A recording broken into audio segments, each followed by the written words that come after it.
주님의 계명을 지킴으로 그의 사랑 안에 거하는 우리 모두가 되기를 예수님의 이름으로 축복합니다. 예수님의 기쁨이 우리 안에 거하고 우리의 기쁨이 충만해지며 온전해짐이 우리 인생 여정의 내용이 될 줄로 믿습니다. 믿으시면 아멘 합니다. 예수님께서 하신 말씀 가운데 이른바 탕자의 비유라는 유명한 이야기가 있습니다. 한 아버지에게 두 아들이 있었는데 둘째 아들이 아버지의 유산을 미리 달라고 요구를 합니다. 본디 유대인들은 아버지가 돌아가셔야 유산을 받는 법인데 그걸 미리 달라는 것은 아버지의 존재 자체를 부정하는 모습입니다. 아버지는 어떤 생각인지 그 아들의 요구대로 유산을 각각 아들에게 다 나누어 줍니다. 그러자 그 둘째가 몇 날이 못 되어서 받은 유산을 전부 다 돈으로 바꿔서 먼 나라로 가버립니다. 그리고 그곳에서 허랑방탕하여 가져온 모든 돈을 다 낭비해버립니다. 그 돈을 전부 다 낭비했을 때쯤에 그가 있던 지역 가운데 흉년이 온 겁니다. 그래서 그 아들은 먹고 살기 위해서 돼지 치는 직업을 얻게 됩니다. 그것은 모든 유대인들이 굉장히 혐오하는 직업 가운데 하나입니다. 왜냐하면 그들은 돼지는 부정한 짐승이라 하여 그것을 만지는 것만으로도 부정하다고 그렇게 생각하고 있었기 때문에 그건 혐오하는 직업이었습니다. 그만큼 지금 이 아들의 상태가 비참함을 성경이 이야기해 주는 것입니다. 그런데 그러한 직업을 갖고 있음에도 불구하고 여전히 그에게는 먹을 것이 모자랐습니다. 정말 먹을 것이 모자라서 돼지에게 먹여주는 쥐엄 열매, 그것은 일종의 콩의 종류인데 매우 거친 음식입니다. 그것을 얻어 먹고자 했음에도 불구하고 그것조차 모자라 매일 배고픔 가운데 있을 수밖에 없었습니다. 그러다가 그 배고픔 가운데 아버지 집을 생각하게 됩니다. 내 아버지 집에는 품꾼도 양식이 풍족한데 나는 여기서 굶어 죽겠구나 하며 아버지께로 돌아갈 생각을 하고 아버지께로 돌아옵니다. 한편 아버지는 그 아들을 매일 기다리고 있었던 모양입니다. 아직도 거리가 먼데 그 아들을 한 번에 알아보고 아버지가 달려가 그 아들의 목을 끌어안고 입을 맞추어 줍니다. 그야말로 그 아들을 환영하는 모습이었습니다. 아들은 아버지에게 오기 전에 준비했던 말을 시작합니다. 아버지, 제가 하늘과 아버지께 죄를 범하였습니다. 이제 더 이상 아버지의 아들이라 일컬음을 받을 수 없습니다 라고 이야기를 합니다. 그런데 아버지의 귀에 그 이야기가 들리지 않는 것 같습니다. 본래 성경 누가복음 15장을 보면 그가 준비했던 말은 아버지, 내가 하늘과 아버지에게 죄를 범하였습니다. 더 이상 아버지의 아들이라 일컬음을 받을 수 없겠습니다. 나를 품꾼의 하나로 받아주십시오 까지 준비를 했는데 그 다음 실제로 아들이 아버지께 한 말은 뒤에 품꾼의 하나로 받아주소서는 딱 잘려 있습니다. 아마도 우리에게 아버지가 그 아들의 말을 탁 잘라버렸다는 것을 느끼게 해주려는 것 같습니다. 아버지 귀에는 그 말이 들려오지 않는 겁니다. 여느 아버지처럼 그러길래 내가 뭘 했니? 네 그럴 줄 알았다 이런 말 하는 것도 아니고요. 야 그래 맞아 네 말대로 너 이제 더 이상 내 아들 아니야 나 네 아버지 안 할래 이러신 것도 아니고요. 또 혹은 너 다음부터 그러지 마 이러고 교훈한 것도 아닙니다. 오히려 아버지는요 아들의 말을 듣는 둥 마는 둥 그 말을 탁 잘라버리고 종들에게 얘기를 합니다. 가장 좋은 옷을 가져와 입혀라. 그 손가락에 가락지를 끼워라. 그 발에 신을 신겨라. 그야말로 그 아들의 신분에 대한 회복을 그 아버지가 주십니다. 아들의 권세를 회복시켜 주신 겁니다. 그리고 이어서 말씀하십니다. 살찐 송아지를 잡아라. 잔치를 해야겠다. 이는 내 아들이 죽었다 살아난 것이고 잃어버린 아들을 내가 다시 찾은 것이다 하시면서 그 돌아온 아들에 대한 아버지의 기쁨을 그렇게 표현하셨습니다. 이 말씀은 바로 하나님을 거역하고 떠난 인류와 하나님 아버지에 대한 그 관계에 대한 부분을 예수님께서 비유로 설명해 주신 것입니다. 그야말로 하나님은 우리가 아버지께로 돌아오기를 간절히 원하시고, 우리가 돌아올 때에 우리의 신분을 회복시켜 주시며 자녀되는 권세를 주시면서 하나님의 앞에 놀라운 일들을 보게끔 해 주십니다. 자, 이 이야기 속에서 오늘 우리가 그런데 중요하게 보아야 할 교훈은 이겁니다. 아버지는 그 아들을 변함없이 사랑하셨다는 사실입니다. 집에 있을 때든지, 집을 나가 허랑방탕하여 낭비할 때든지, 혹은 돌아올 때든지 아버지의 사랑은 조금도 변함이 없으셨습니다. 아버지가 아들을 사랑한 것이지 그 아들이 아버지를 사랑한 게 아닙니다. 그런데 참 이상하죠. 그 아들이 아버지의 집에서 떠났을 때에, 다른 말로 하면 아버지의 사랑으로부터 떠나갔을 때에 그 아들의 인생에 남는 것은 허랑방탕, 낭비, 몰락 뿐이었습니다. 그런데 그 아들이 아버지께로 돌아오자, 다시 말해서 아버지의 사랑 안에 거하는 자리로 돌아오자 그 아들의 신분이 완벽하게 회복되고, 그때부터 이 아버지의 하시는 일들을 이 아들은 함께 할 수 있게 된 것입니다. 그 사랑 안에 돌아옴으로 그에게 자녀되는 권세가 다시 회복되었습니다. 그래서 오늘 예수님께서 우리에게 말씀하고 계시는 겁니다. 나의 사랑 안에 거하라. 예수님께서 나는 포도나무이고 너희는 가지다 라고 말씀하시며 내 안에 거하라 말씀하셨습니다. 내 안에 거하라 하신 예수님께서 오늘 본문에서는 무엇라고 말씀하시냐면 나의 사랑 안에 거하라 하고 명령하고 계십니다. 그렇다면 과연 우리에게 있어서 예수님의 사랑 안에 거한다는 것은 무엇을 말하는 것이며, 그것은 과연 어떻게 이루어지고 그 결과 우리에게는 무엇이 주어지게 되겠습니까? 오늘 본문이 우리에게 가르쳐주고 있는 주님의 메시지입니다. 첫째, 우리가 주님의 사랑 안에, 예수님 사랑 안에 거한다는 것은 무엇을 의미하는 것인가 하니, 우리가 예수님의 사랑을 받았음을 의미합니다. 내가 먼저 예수님의 사랑 받고 있음을, 받았음을 말씀해 주고 있는 것입니다.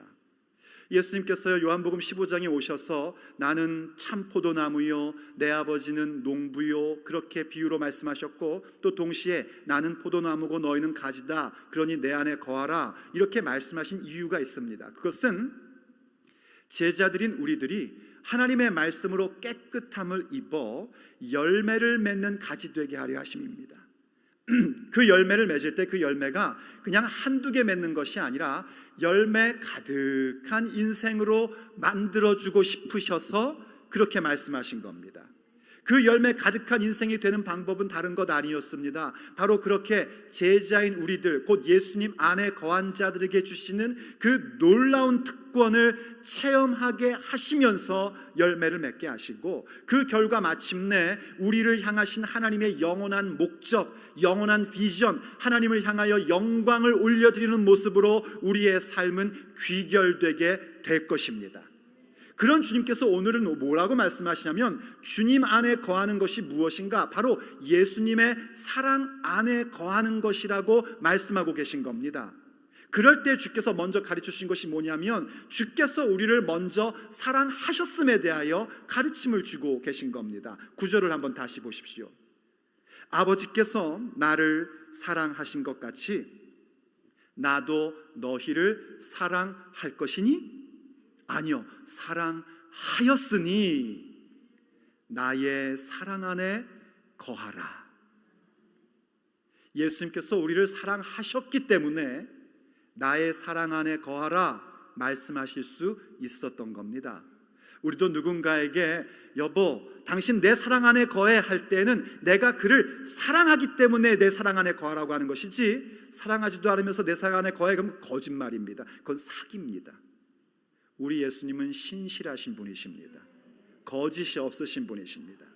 예수님께서 우리를 향하여 나의 사랑 안에 거하라 라고 말씀하실 때는 무슨 의미인가 하니 그분이 우리를 사랑하신다는 겁니다. 주께서 우리를 먼저 사랑하셨습니다. 요한일서 4장을 보면 그런 말씀이 있죠. 우리가 사랑함은 하나님이 우리를 먼저 사랑하셨음이라 입니다.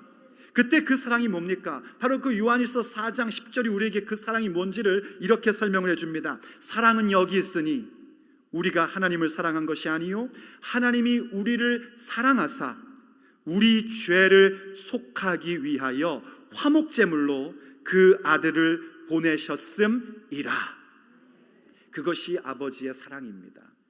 예수님이 우리를 사랑하신다는 건 바로 그겁니다. 하나님께서 우리를 먼저 사랑하신다는 건 무엇이냐면 우리가 경건치 않을 때, 우리가 죄인일 때에, 우리가 오히려 하나님과 원수일 때에 우리의 그 모든 죄, 하나님을 향한 모든 죄악들을 깨끗하게 해주시고자 유일하신 하나님의 아들 예수 그리스도를 대속의 제물로 주심입니다. 그렇게 해서 그를 믿는 자마다 하나님의 자녀되는 권세를 주신 것이 아버지의 사랑입니다. 하나님의 사랑이라는 것은 감정적인 게 아니란 말입니다. 그저 마음 뭉클한 게 아니란 말이에요. 아니, 예수님의 사랑 생각하면, 예수님이 나를 위해 십자가에 죽으시고 부활하신 걸 생각하면 당연히 가슴이 뭉클해지죠. 마음이 따뜻해지죠. 그런데 문제는 뭐냐면 거기서 끝난다는 것입니다. 그것이 하나님의 사랑의 전부인 줄 아는 거예요. 그래서 교회 오면 눈물을 흘려야 은혜를 받았다는 거 아니겠습니까? 그러나 아버지의 사랑은 물론 우리의 가슴이 따뜻해지고 뭉클해지지만 거기서 멈추는 것이 아닙니다. 우리의 죄를 용서하시고 우리를 자녀로 삼으시고 더 나아가 어떻게 하시는가? 아버지께서 예수님을 사랑하신 것 같이 예수님께서 우리를 사랑하시는 그 사랑 가운데로 들어가게 하십니다. 그럼 당연히 우리가 알아야 될 건 뭐냐면 아버지께서 예수님을 사랑하실 때에 과연 어떤 일들을 아버지께서 아들 예수님께 하셨는지를 알아야 됩니다. 그러면 아버지께서 예수님을 사랑하신 것 같이 예수님이 우리를 사랑하신 것이 무엇인지를 우리가 알 수 있게 되는 겁니다. 그럼 아버지께서 아들 예수님을 사랑하신 것은 과연 어떠한 것이고 어떤 방법일까요? 예수님은 이미 요한복음에서 그 부분들을 가르쳐 주신 바가 있습니다. 예를 들면 요한복음 3장 35절입니다. 한번 보십시오. 예수님께서 말씀하십니다. 아버지께서 아들을 사랑하사 만물을 다 그의 손에 주셨으니. 아버지께서 아들 예수님을 사랑하신 것은 어떤 의미인가 하니 모든 만물을 다스리는 권세를 예수님에게 주신 것입니다. 그게 아버지의 사랑입니다. 아들을 향한 아버지의 사랑이에요. 또한 요한복음 5장 20절에서는 이렇게 말씀하십니다.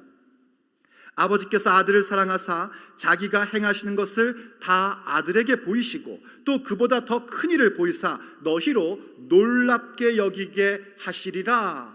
예수님께서 증언하신 겁니다. 아버지께서 아들 예수님을 사랑하셔서 어떻게 하시는가 하니 아버지께서 하시는 일들을 다 보이시고 그보다 더 큰 일도 보이신대요. 이때 보이신다는 것은 예수님이 제3자의 입장에서 아버지가 저런 일 하시네 하고 본다, 그런 차원의 얘기가 아닙니다. 아버지께서 아들 예수님을 통하여 아버지의 일을 하시고 더 큰 일도 하심으로 너희들이 보게끔 하신다라는 말씀입니다. 이해가 되시면 고개를 끄덕끄덕 해보십시오. 그러므로 정리하면 이렇습니다. 아버지가 아들 예수님을 사랑하신다는 건 뭔가? 바로 아들에게 만물을 다스리는 권세를 주심과 동시에 아들 예수님을 통하여 하나님 아버지께서 하시는 일이 무엇인지 또 그보다 더 큰 일들을 아들 예수님을 통하여 나타내셔서 모든 사람들이 보게끔 하신다는 겁니다. 그게 아버지께서 아들 예수님을 사랑하시는 법입니다. 그러면 아버지께서 아들을 사랑하신 것 같이 아들이 우리를 사랑하신다 할 때는 바로 그겁니다. 예수 그리스도로 말미암아 대속함을 받은 우리들은 그때부터 하나님의 자녀라는 권세를 얻게 됩니다. 우리는 하나님의 자녀입니다. 하나님의 자녀되는 권세를 얻는 것뿐만이 아니라 어떻게 하시는가? 아버지께서 행하시는 일들이 무엇인지를 우리의 삶을 통하여 나타내 보이시고 그보다 더 큰 일도 나타내 보이시는 겁니다. 이 말씀 얼마 전에 들었던 말씀과 비슷하지 않습니까? 요한복음 14장 말씀, 나를 믿는 자는 내가 행한 것도 할 것이요 이보다 더 큰 것도 하리라 하신 주님의 말씀 기억나십니까? 바로 그 사건을 일으켜 주신다는 겁니다. 그게 우리가 받은 사랑입니다. 그것이 우리를 향하신 아버지의 사랑이요 예수님의 사랑입니다. 그런데 오늘 주님께서 뭐라고 말씀하시냐면 바로 그 사랑 안에 거하라 하고 우리를 초대하고 계신 겁니다. 아버지의 사랑이 그렇게 존재하고 있는데 그 사랑 안에 거해야 그 사랑이 내 삶의 실제 사건으로 나타나는 것입니다. 탕자의 비유를 다시 한번 생각해 보십시오. 아버지의 사랑은 여전히 있었습니다. 아버지의 사랑은요, 이 온 세상을 사랑하는 사랑은 여전히 있단 말이에요. 그러나 아버지의 사랑이 여전히 계시다는 것과 내가 그분의 사랑 안에 거한다, 그 사랑 안에 머문다, 그 사랑 안에 산다라는 얘기는 다른 얘기입니다. 그의 사랑 안에 사셔야 합니다. 왜냐하면 우리는 예수님의 사랑을 받은 자들이기 때문입니다. 그럼 당연히 우리가 던져야 될 질문은 그겁니다. 그럼 어떻게 예수님의 사랑 안에 거할 수 있는가 하는 질문입니다. 예수님의 사랑을 이미 받은 자로서 예수님의 사랑 안에 거하려면 두 번째, 바로 예수님의 계명을 지키는 자가 되어야 합니다. 예수님의 계명을 지킴으로 말미암아 우린 예수님의 사랑 안에 거하게 됩니다. 그리고 그 사랑이 무엇인지를 확인하기 시작을 하는 거예요. 그래서 본문 10절을 다시 보십시오. 10절에서 예수님께서 이렇게 말씀하십니다. 내가 아버지의 계명을 지켜 그의 사랑 안에 거하는 것 같이 너희도 내 계명을 지키면 내 사랑 안에 거하리라 하고 말씀하십니다. 여기에 계명이라는 것은요, 우리가 다음 시간에 볼 너희가 서로 사랑하라 하는 그 계명, 그걸 얘기하는 것이 아니라 복수입니다. 계명들을 얘기합니다. 그러니까 그 계명의 핵심인 너희들 서로 사랑하라 이 말씀 이전에 너희가 내 계명들을 지키면 나의 사랑 안에 거하리라 말씀하신 거예요. 다른 말로 하면 예수님의 말씀들을 내가 순종하면, 따르면 예수님의 사랑 안에 거하게 된다라는 말씀입니다. 여러분, 이 말씀을 오해하지 마십시오. 내가 예수님의 말씀을 지켜야 예수님의 사랑을 받는 건가 하고 오해하시면 안 됩니다. 예수님께서 내 계명을 지키는 자라야 내 사랑을 받는다라고 하지 않으셨습니다. 내 계명을 지키는 자라야 내 사랑 안에 거하리라 하셨습니다. 사랑을 받는다는 것, 하나님이 나를 사랑하신다는 것과 내가 그 사랑 안에 거한다는 것의 차이를 여러분들이 오늘 확실히 아셔야 됩니다. 하나님은 세상을 사랑하셔서 독생자 예수님을 주셨습니다. 여전히 불신자들까지도 주님은 사랑하십니다. 그러나 그 사랑 안에 거해야만 그 사랑을 볼 수 있게 되고 알 수 있게 되는 겁니다. 우리도 마찬가지란 말입니다.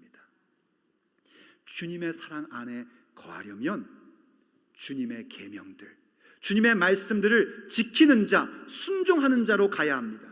이건 절대로 율법주의를 말하는 것이 아닙니다.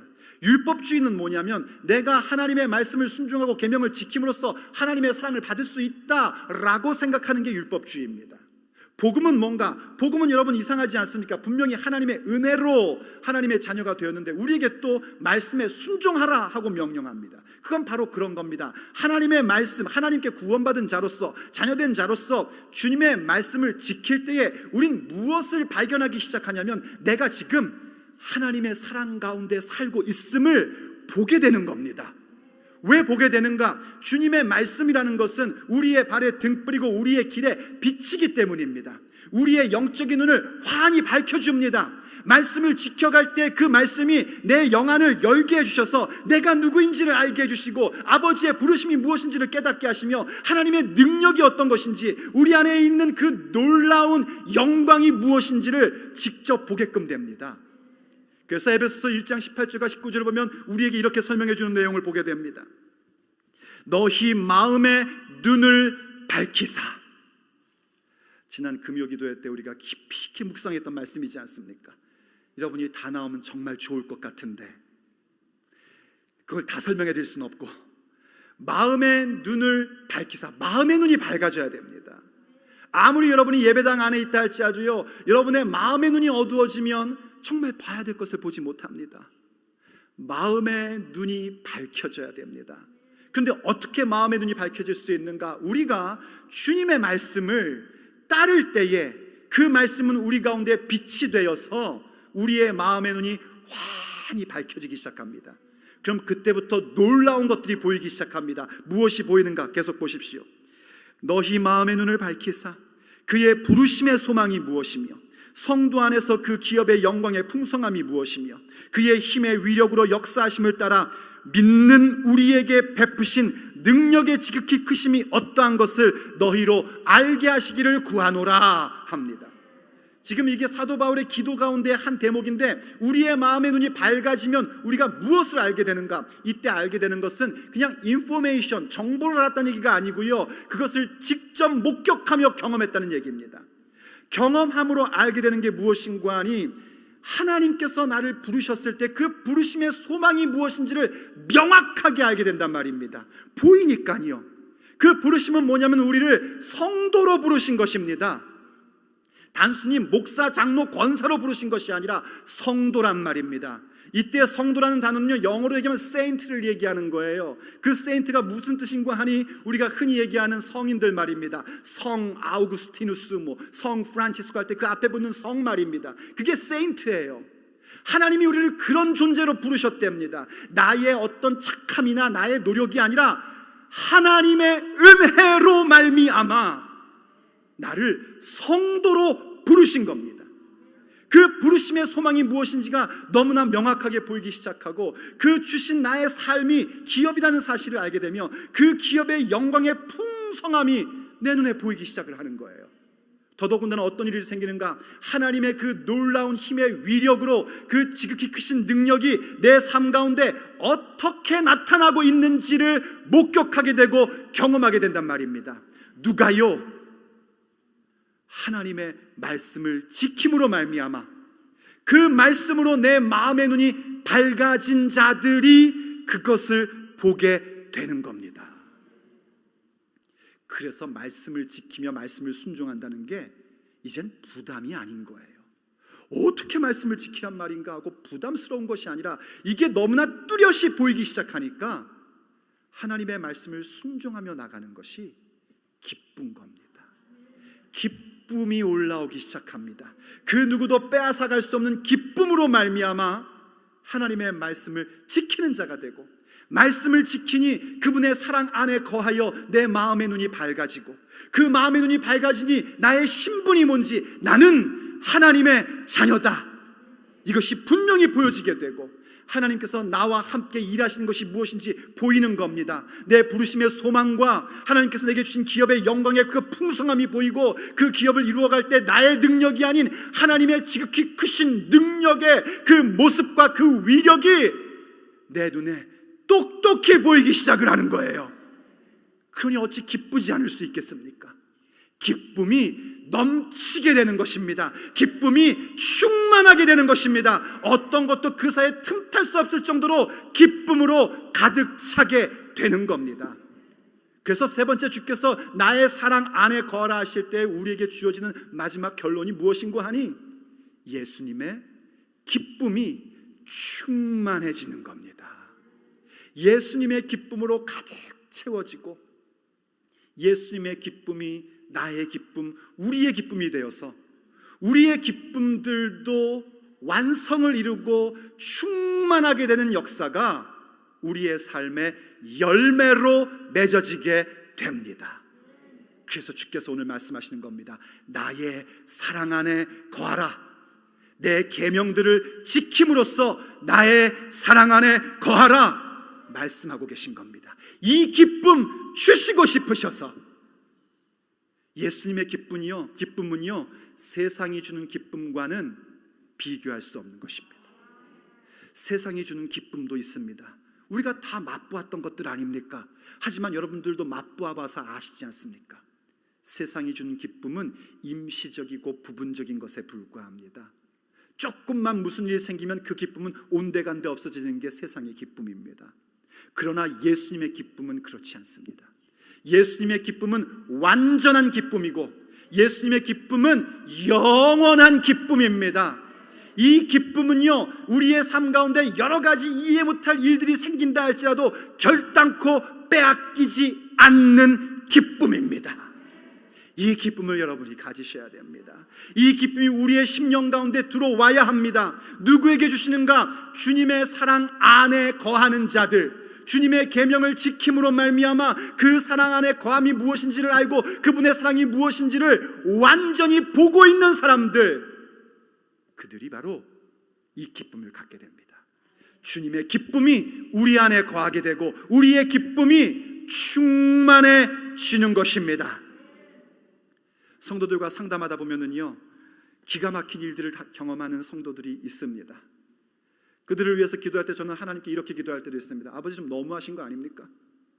아무리 인생이 고통을 받는 것일 수밖에 없다 할지라도 이건 아닌 것 같습니다 라고 기도할 만큼 기가 막히고 어이없는 일들을 겪는 성도들도 있어요. 그런데 참 이상하죠. 그런 성도들 가운데 정말 하나님을 사랑하고 그 사랑 안에 거하고 있는 성도들은요 이상합니다. 그 문제를 이야기하고 있는데 그 얼굴에 기쁨과 평안이 있어요. 참 이상합니다. 참 이상합니다. 어려움을 모르는가? 아니요, 그런 거 아닙니다. 어렵습니다. 힘듭니다. 그런데도 기쁨이 있고 평안이 있어서 그 얘기를 하고 얘기를 듣고 그런 다음에 그를 위해서 기도를 해줍니다. 기도하다 보면 당연히 그 사람이 고통에 대하여 아픔에 대하여 기도하게 되지 않겠습니까? 그러면 그 성도가 그 대목에서는 꼭 웁니다. 흐느껴 옵니다.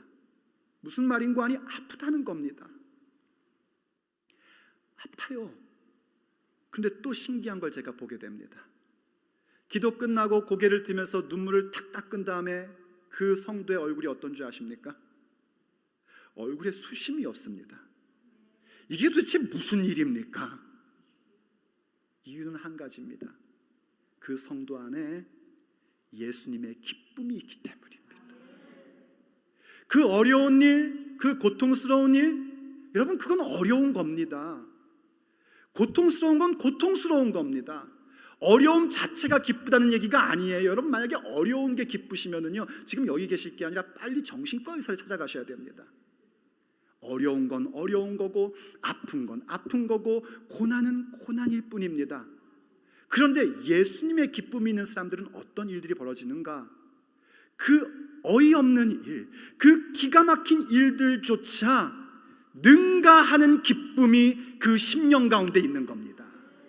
그래서 여러분 이게 어떤 관계냐면 이런 거예요. 성령의 열매를 봐도 사랑과 희락, 곧 기쁨과 그리고 평화 이렇게 나가지 않습니까?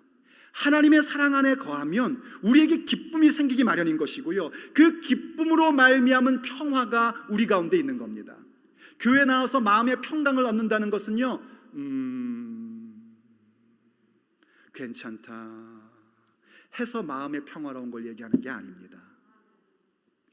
하나님의 사랑 안에 거함으로 그 어렵고 힘든 상황 속에서도 주님의 말씀에 순종함으로써 그 사랑 안에 거하니 예수님의 기쁨이 내 안에 있고 그 기쁨이 용솟음쳐서 결국 내 얼굴 가운데 내 마음 가운데 평화가 강같이 흘러가는 겁니다.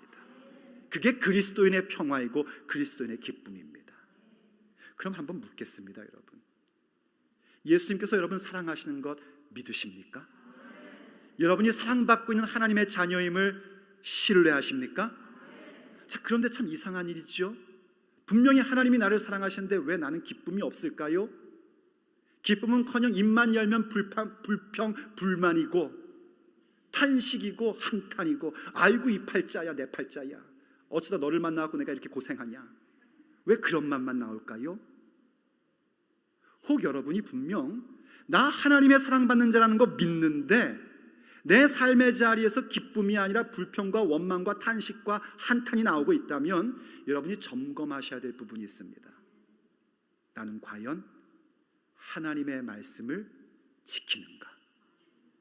나는 과연 주님의 계명을 순종하고 있는가? 그게 없으니 하나님이 나를 사랑하신다는 사실을 분명히 믿으면서도 기쁨이 없는 겁니다. 말씀에 순종한다는 건 뭘 얘기하는 거 하니? 하나님의 다스림 가운데 내가 들어온다는 겁니다. 그분의 사랑 안에 들어오는 것은 그분의 다스림, 그분의 통치 가운데 들어오는 것이고, 그분의 통치 가운데 들어올 때 그 열매는 뭐냐면 의와 평강과 희락입니다. 그래서 로마서 14장 17절이 우리에게 이렇게 설명해 주는 겁니다. 하나님의 나라는 먹는 것과 마시는 것이 아니요 오직 성령 안에 있는 의와 평강과 희락이라.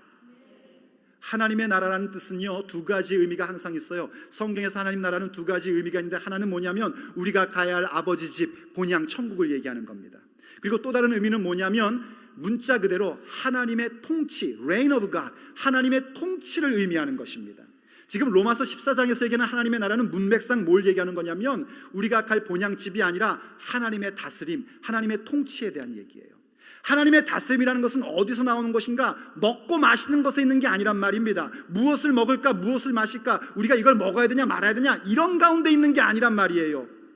하나님의 통치는 무엇인가? 성령 안에서 의와 평강과 기쁨이란 말입니다. 하나님의 통치 가운데 들어갈 때 우리에게는 하나님의 의가 임하게 되고 하나님의 평강이 내 마음 가운데 있게 되고 결과적으로 그 기쁨이 내 삶의 열매로 주어지는 것입니다. 그러니 여러분이 주의 말씀 가운데 들어오셔야 되는 거예요. 주님의 계명들을 지키는 자가 되어야 되는 것입니다. 작은 주님의 말씀 한 구절이라도 여러분이 지키고자 할 때 그것은 곧 하나님의 사랑 가운데에, 예수님의 사랑 가운데 거하게 되는 것이고, 그때 여러분 가운데 놀라운 일들이 생깁니다. 우리의 눈이 밝아져서 하나님의 사랑이 무엇인지, 내가 누구인지, 주님께서 지금 나를 위하여 무슨 일을 하고 계신지가 너무나 분명하게 보이게 되고, 그 봄으로 말미암아 우린 또 복종하게 되고, 그 복종으로 말미암아 주의 사랑에 또 거하게 되고, 그로 말미암아 내 삶엔 또 기쁨이 넘치게 되는 것입니다. 그러므로 사랑하는 성도 여러분, 주님의 사랑을 믿으십시오. 예수님께서 여러분 사랑하십니다. 그러므로 더 이상 집 나간 자식처럼 굴지 말고요, 나무에서 떨어져 나간 가지처럼 굴지 마시고 예수님의 사랑 안에 거하십시오. 그분의 말씀들을 지킴으로써 그분의 사랑 안에 거하십시오. 주님의 기쁨이 우리 안에 거하게 될 것입니다. 그 기쁨으로 말미암아 우리의 영안이 열려져서 우리가 누구인지, 주께서 지금 내 인생 가운데 어떤 일을 하고 계시는지를 나로 하여금 분명히 보게 하시고, 나뿐만이 아니라 내 주변에 있는 사람들도 보게 하시는 하나님의 일하심이 우리 가운데 나타나게 될 것입니다. 예수님의 사랑 안에 거하십시오. 기도하겠습니다. 아버지 하나님, 오늘도 우리에게 말씀하여 주시고 주의 사랑 안에 거하라고 명하여 주시니 감사드립니다. 우리가 주님을 사랑한 것이 아니라 주께서 우리를 먼저 사랑하셔서 우리로 하여금 그 사랑 안에 거할 수 있게 하여 주심을 감사드립니다. 그렇게 오늘도 믿음을 가지고 주의 말씀을 순종하며 나가기를 결정합니다. 그러니 도와주시옵소서. 우리의 마음의 눈을 환히 밝혀 주시옵소서. 보여지게 하여 주시옵소서. 우리가 바로 아버지의 부르심을 받은 성도라는 사실이 보여지게 하시고 경험되게 하여 주시옵소서. 아버지께서 주신 기업의 영광의 풍성함이 무엇인지 우리 모두가 경험하며 알게 하여 주시옵소서. 아버지의 힘의 위력이 무엇인지, 믿는 우리에게 아버지께서 베푸시는 지극히 크신 능력이 무엇인지, 그 위대함이 무엇인지를 우리 모두가 경험하며 볼 수 있게 하여 주시옵소서. 그래서 그 누구도 빼앗아갈 수 없는 예수 그리스도의 기쁨이 우리 안에 거함으로 우리의 기쁨이 충만해지는 역사가 우리 가운데 가득 일어나게 하여 주옵소서. 우리 주 예수 그리스도의 이름으로 간절히 기도 올립니다. 아멘.